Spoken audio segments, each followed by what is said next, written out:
तो जो पाप की कमाई है वो एकदम जो है उसकी पुण्य की कमाई हो जाए। ऐसा शिव ने तो कोई बनाई ही नहीं मशीन भाई। शिव तो बड़ी मुश्किल से तो दाल रोटी चले।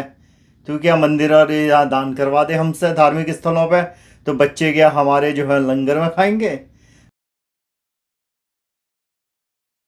ओम नमः शिवाय। आईडी बाबा यूएस से फकीर कह रहा था, तुमने जो प्रसाद खाया था वो पुण्य नहीं, तुमने तो पाप खा लिया।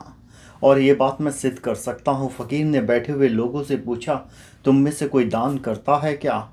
जो चढ़ावे हैं भंडारे होते हैं, ज़्यादातर गरीब थे, मिडिल क्लास। बोले फकीर बड़ी मुश्किल से तो दाल रोटी चले। तू क्या मंदिर और यहाँ दान करवा दे हमसे धार्मिक स्थलों पे, तो बच्चे क्या हमारे जो है लंगर में खाएंगे।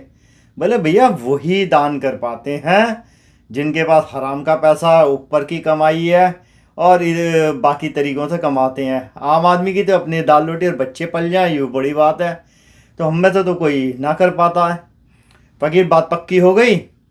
तो इसका मतलब तुम लोग ये मानते हो जो पैसा आया और अगर उसका सोर्स जो है वो ईमानदारी का नहीं है, बेईमानी का है, उसका जो प्रसाद बना वो पाप का हो गया। ऐसी तो कोई वहाँ पे वॉशिंग मशीन है नहीं कि जैसी डाला शिव के आगे रख दिया तो जो पाप की कमाई है वो एकदम जो है उसकी पुण्य की कमाई हो जाए। ऐसा शिव ने तो कोई बनाई नहीं मशीन भाई। शिव से तो बात हुई थी, ठीक हो गई सबकी बात। अब तो मैं समझाता हूँ। जब कृष्ण से उसने पूछा, कुंती ने, तारश्री ने, हमारी क्या गलती है, हमें नर्क क्यों जाना पड़ रहा है? भीष्म कह रहे थे हमने तो हमेशा उसका करा पालन, जो आज्ञाएं थी धर्म का। कर्ण ने भी, कृष्ण ने एक ही बात कही, तुम लोग जब द्रौपदी का चीरहरण हो रहा था उसे देख रहे थे। अगर तुम दुर्योधन को रोक नहीं सकते थे तो तुम वहां से उठ तो सकते थे, लेकिन तुम उठे नहीं और तुम मौन बनकर देखते रहे। तो पाप करने वाला, पाप का साथ देने वाला और पाप को देखने वाला उतना ही बड़ा गुनहगार होता है जितना पाप करने वाला। तुमने कोई आवाज़ नहीं उठाई और यही वजह है तुमने जीवन भर अच्छे कर्म करे ताश्री, लेकिन ये तो भोगना तो पड़ेगा नर्क। ये तो कर्मों का खेल है, इसमें तो मैं कुछ कर ही नहीं सकता।